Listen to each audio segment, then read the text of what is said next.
The biggest challenge was just actually knowing how to do things. We believed in answering the questions. How did we do that? And so really starting the coaching journey was really a huge step forward. And when we switched that, our leads took off.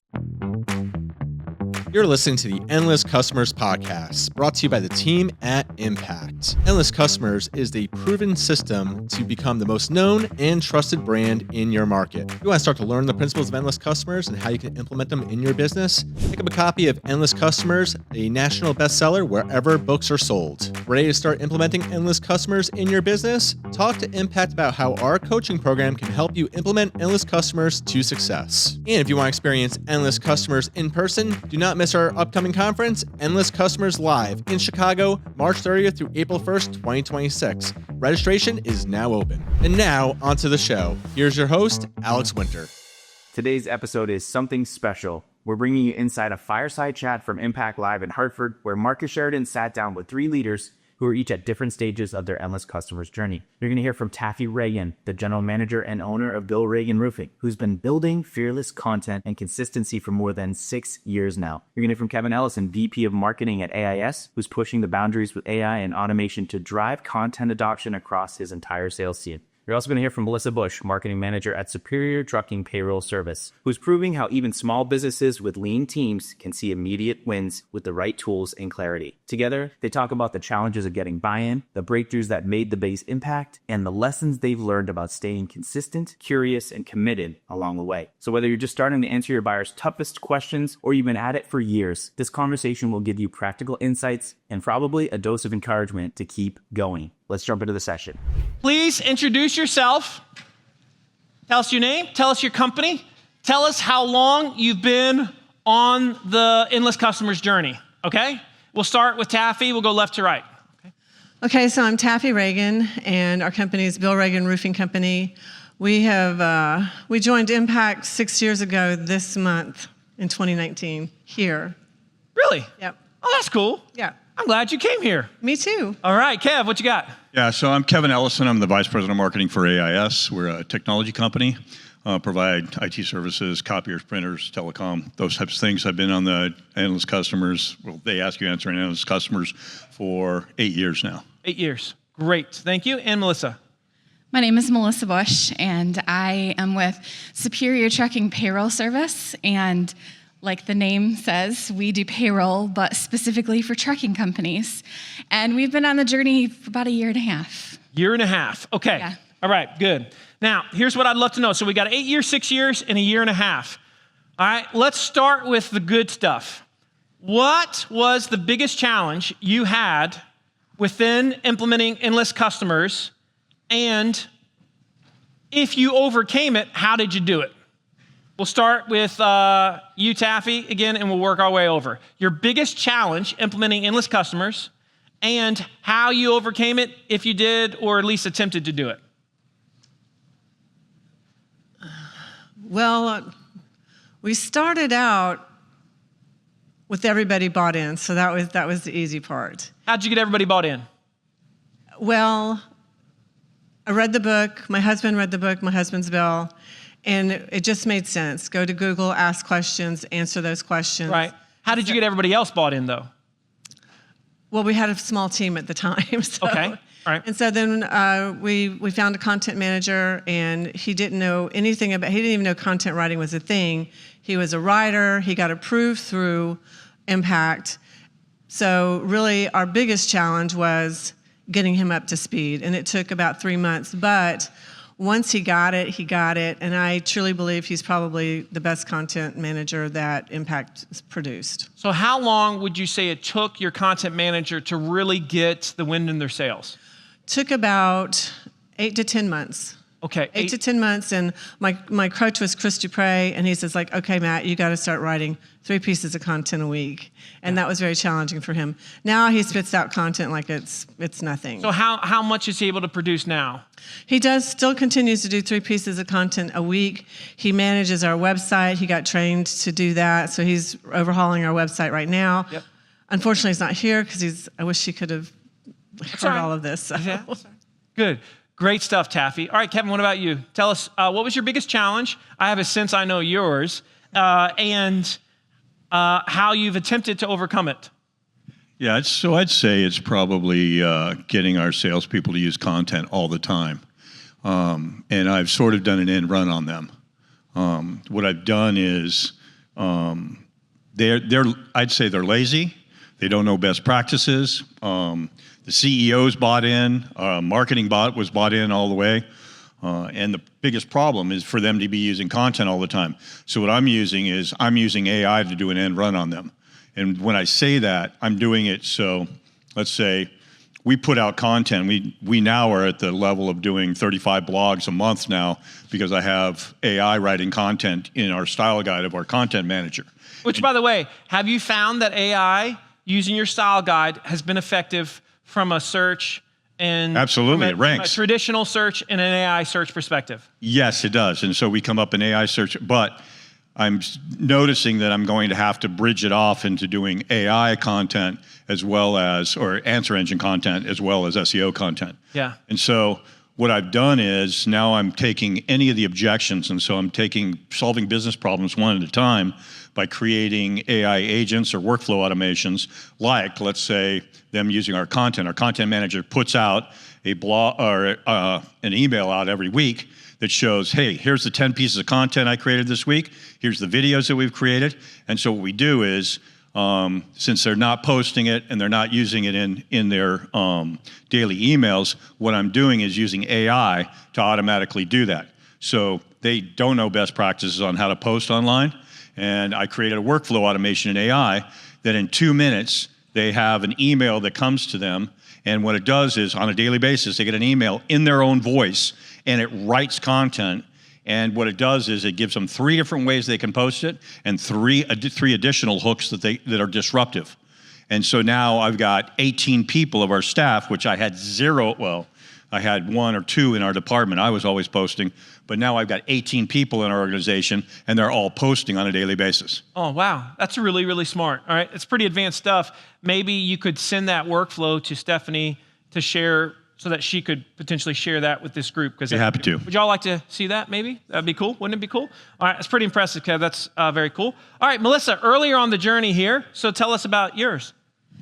Yeah, I would say we were all aligned because there were literally only 3 of us that were working on it at the time. I think the biggest challenge was just actually knowing how to do things. We believed in the asking, answering the questions, but how did we do that? And so really starting the coaching journey with Allison and Mandy, and Janet helped with the website, was really a huge step forward of knowing exactly how to write and how to make things visually pleasing. So in that process, got a new website. I love it. It still has a lot of room to grow, which you've just shown me. But I think the biggest turning point for us was a Zoom session that my boss Mike had with you about the price tool. And we had a price tool, but it was confusing and it had too much information all on one page. And when we switched that for 5 pages with 1 question at a time, our leads took off. And really saw a difference. I remember he told me, he's like, we're just not getting any leads at all. And I looked at the pricing estimator and I said, this is stinky. Let's fix it. And we fixed it. And the results were almost immediate, I would say. That's the thing about self-service. There's no ramp up time. When it comes to most content and most campaigns, there's a ramp up period of time. With self-service, it can be at 100%. Sure, you're going to still adjust it, but it can be fully rolling 0 to 90 first day that it's out, which is why I'm so just obsessively passionate about this, because I see too many situations like this where Mike, you, Melissa, weren't getting the leads. I see a simple fix. I'm like, you're overcomplicating it, like many people do. It wasn't set up the right way. And then, boom, now we're having way more success. There it is. You're getting how many leads now versus then? Weekly, we're probably seeing on an average between 5 to 8. And before you were seeing how many per week? 1. 1. Maybe. 1. Yeah. There. Thank you. Yeah. Give her a round of applause, by the way, for making a shift. That was good. Hey, Marcus, can I say something about self-service tools? So I've been here for so many of these events. Yeah. And yesterday, when I saw you go through, and I used to leave here before going, oh, I've got a long list of things to do. We all do, right? And even today, I just got a whole bunch of them. But yesterday, when you taking us, well, in the last couple of days, you taught us you have a GPT that can build us and show us what self-service tools do. And then you went and took the risk on trying to build a self-service tool yesterday, and you actually did it. And now I have no excuse, because before I had to go back and I had to go find a vendor and I had to go figure out how I was going to build a self-service tool. But you showed us and you actually went soup to nuts. Now there's no excuse for any of us in this room not to be able to build out the self-service tools, because we can do that because you just showed us how to do it. And that was amazing yesterday. And so now I'm just going to go build all the rest of the self-service tools I need. You're a builder, Kev. Nope. Yes. No, not really. And by the way, raise your hand if you've got ideas for a self-service tool right now that you're fired up to. Look at that. Look at you builders. That gets me all jazzed up. My man's like flexing. Yes. Now, speaking of that, Melissa, you set us up perfectly for this, which is, and I'll have you have already answered it. What was the biggest move that you made that had a positive impact in terms of your journey? So for Melissa, it was the calculator, the estimator. Keven, what was your biggest? And then Taffy, what was yours? On the self-service side? No, just anything you've done since you started that you did it and you're like, holy cow. The thing that you did that had the biggest impact. So it might have been a video series, or it might have been a particular piece of content, or it might have been some type of self-service tool, or it might have been something you did with the sales team, but something that you did that had the greatest impact that you could say, wow, that really worked, similar to what Melissa just said. Okay, so I was sitting here today in the audience, and you were talking about advanced schema. Now, 5 years ago, when I was here at these events, I met native SEO. I can't remember his name, but Franco. Franco. Yes. Yes, Franco. I'm friends with him on Facebook. Anyways, Franco, and he actually built our schema code on our website.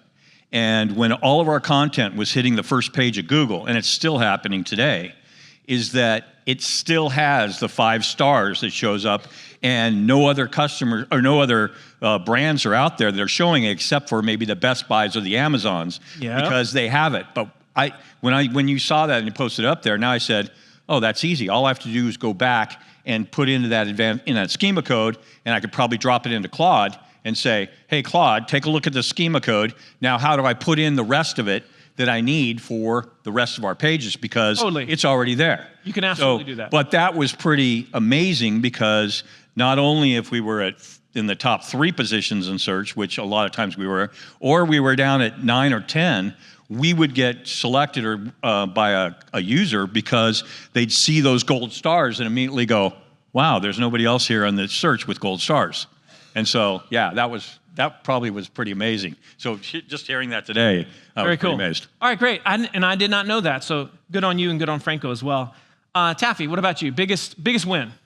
Yeah, I'm just going to say, honestly, it's the basics. It's like being consistent with the content and watching that hockey stick. We got up to over 150,000 visitors to our website. We started at 235 or something like that. But even though it like kind of started out really slow, it was every month we saw that growth. Yep. And that was super exciting. And we did no other advertising. That was all that we did. And we were doing the assignment selling. We're just doing the things. We did what our coaches told us to do. And we kept the scoreboard. We had one made. We put it in between the videographer's office and the content manager's office. And as we went through it, we'd check mark it off until we were just like done with it. It's been so good. Yeah, it's been amazing. Absolutely amazing. That's great. And that is the model of consistency, doing it day to like just over and very over. Consistent. Very consistent. All right, I want to ask you all one more question, and then I'll have you go back to your seats. And thank you so much for sharing your experience with the folks in the room. Hopefully, this is helping you all too, just to see yourselves in these companies. If you had one recommendation that you could make to the businesses in this room, knowing what you know now versus where you started, what would that recommendation be? what would you say to them? I will start. Taffy, do you have one? I do. Okay. I do. I've thought about this a lot. When we started writing content, we weren't writing local content. So we went global. We were getting forms filled out from Canada, from Ireland. I've had job applications come in from Africa. I mean, we were literally global. And so my recommendation would be write local content.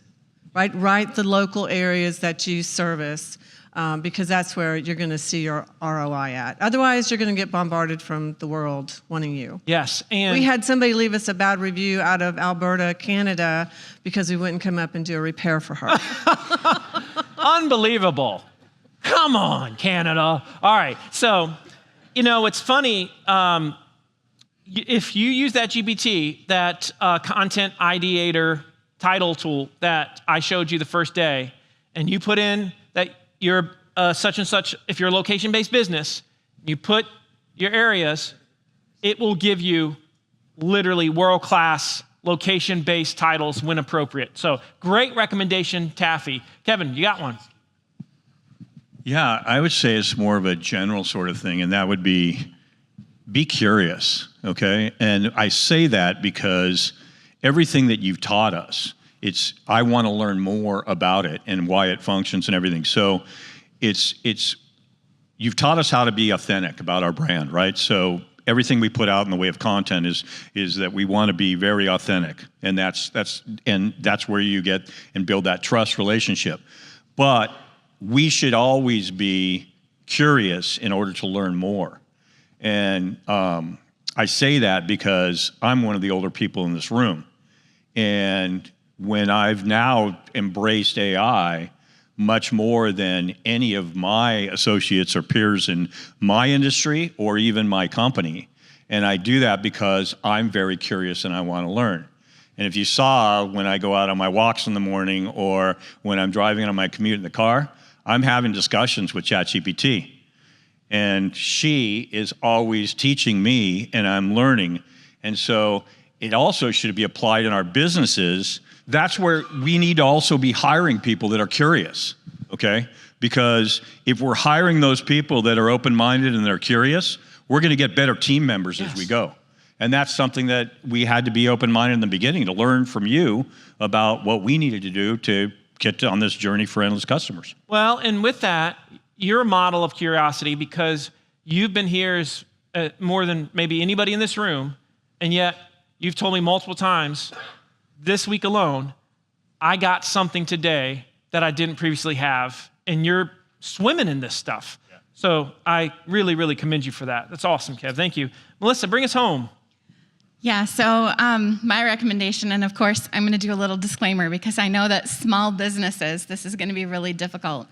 But be very careful of how many hats you give to one person. When I started this journey, I actually had 3 different hats. I was marketing, I was the inbound sales, and I was also still helping with operations. Woo. And getting deep work done, especially for marketing, content writing, was very, very difficult. Yes, and you were serving 3 masters. I was. Yeah. So through the process, I've gotten rid of the operations, and actually just 3 weeks ago, I'm excited that we hired a salesperson. So now I only have 1 hat. Freedom! Right? Woo! That is great. Let's give it up for our colleagues.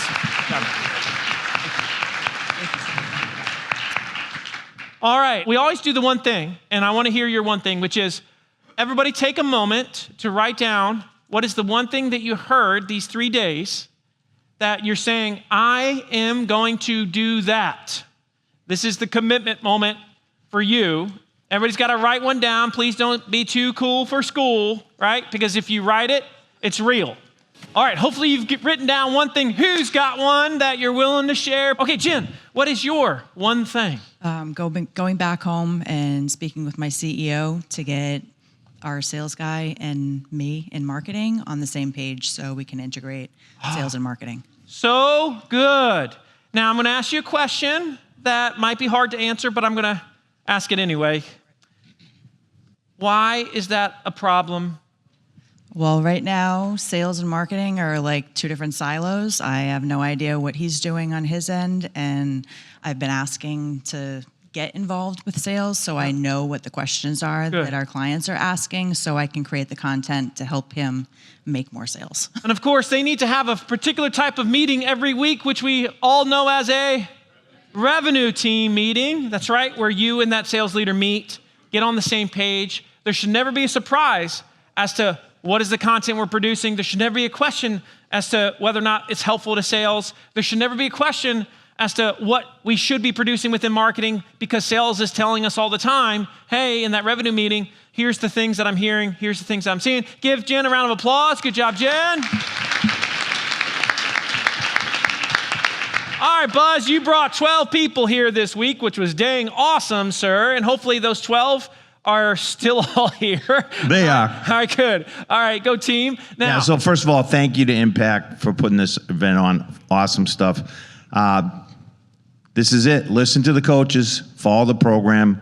Don't think, just do. I love it. Don't think, just do. What is the thing that you're most excited about just doing? The thing that you're most excited about just doing. The thing that you've heard, a specific thing. Specifically, the pricing guide. Specifically. Yeah, like an estimator? Yeah, 100%. Oh, I can't wait for that one. You're going to see some of them leads. All right, give it up for Buzz and his 12 compadres. Build X is awesome. Love me some Build X. All right, over here, state your name. Joan. Please. What is Joan? Joan, yes. Okay, Joan. All right, please tell us, Joan, what is your one thing?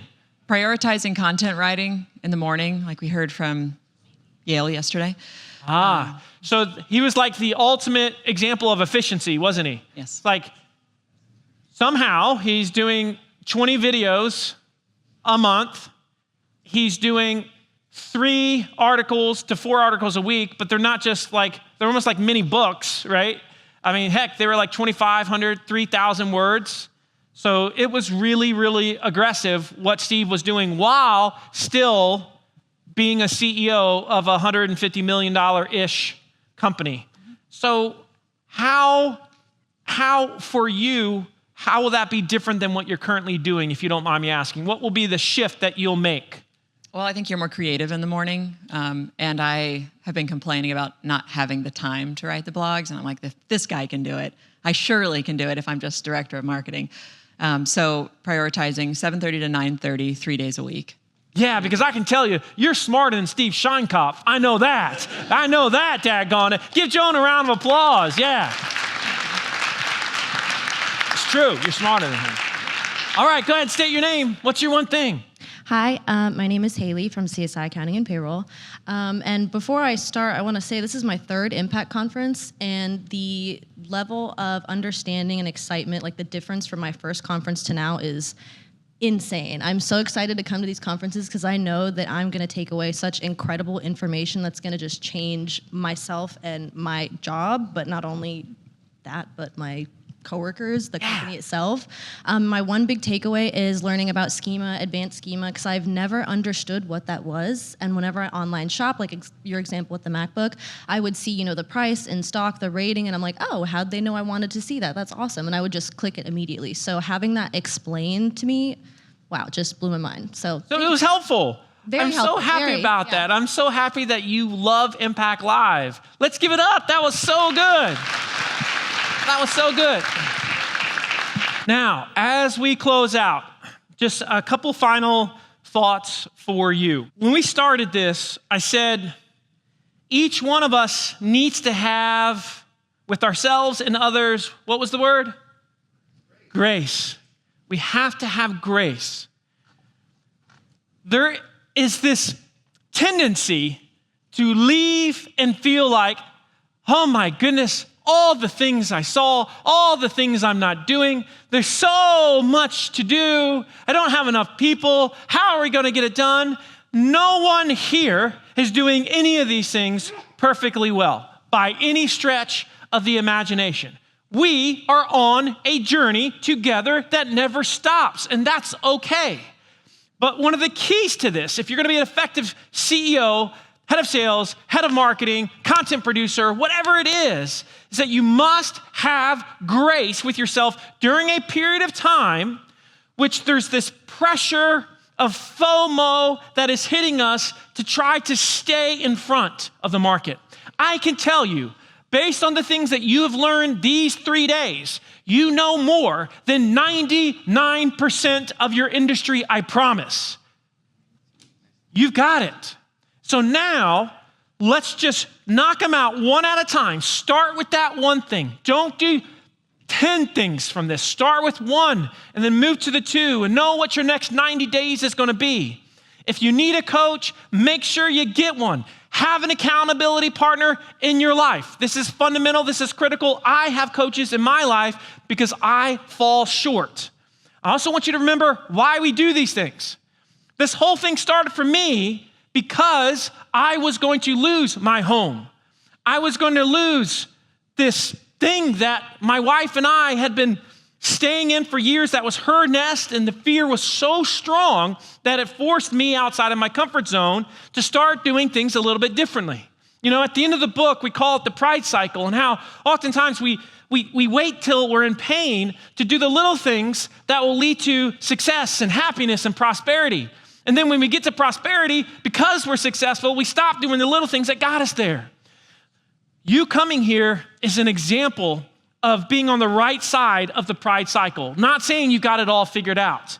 And then going back and applying it, doing those little things again and again, coming back in 6 months because you see, oh my goodness, I wondered if I was going to get anything new this time. Maya, you were probably thinking that. Am I going to get anything new this time? I know you were, and we all probably were. And look at that. It's like we just jumped 5 years in the last 6.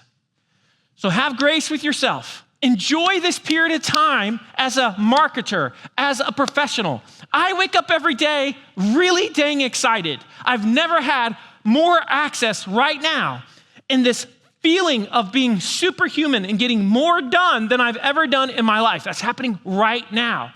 And if we use the tools the right way, we will become more human.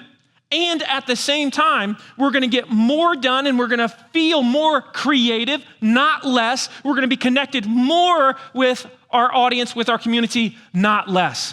That's what's possible. You've been great. You've leaned in. I am so dang proud of you. I hope you've enjoyed the experience. Give yourself a huge round of applause. Wow. That was such a powerful conversation from IMPACT Live in Hartford. What stood out the most was how different each of these journeys looked, yet the common thread was consistency, transparency, and a willingness to lean into what buyers really need. Marcus wrapped up the session with an important reminder. You don't have to do everything all at once. So give yourself and your team some grace. Focus on doing one thing really well and then build from there. If you want to keep that momentum going, download our free 90-day starter guide. It's designed to help your team build the foundation and the buy-in to create bold, transparent content that answers buyers' questions honestly. And if you'd like to join us at the next event, visit endlesscustomers.com/live to learn more and to register. As always, thanks for listening. I'm your host, Alex Winter, and we'll catch you on the next episode.